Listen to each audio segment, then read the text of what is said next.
In this video, let's start talking about dependency injection. And the first thing we are going to start with a problem that we are having in our code. And this is a dependency.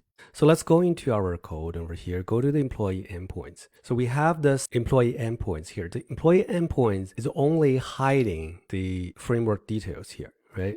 So all we're trying to do here is to use ASP.NET Core framework, the web application class, to create endpoints to handling requests, right? So this is actually still framework code, right? App, we're using web application.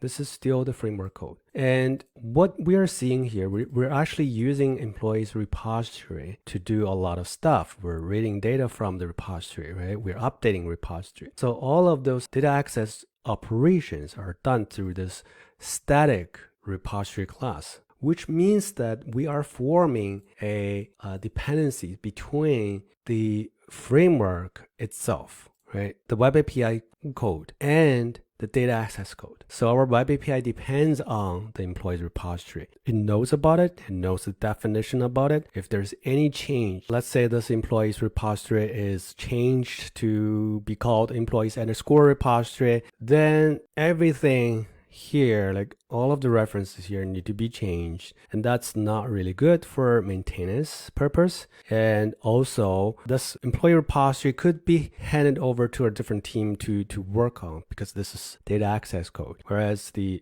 API team can be focusing on just constructing the API. So if we're having this closely coupled together, right? So right now the API definition is closely coupled or tightly coupled with the employee's repository. So the two teams cannot work independently, right? So this is the dependency problem. And this dependency problem can be resolved by dependency injection. And then the next question is, what is dependency injection?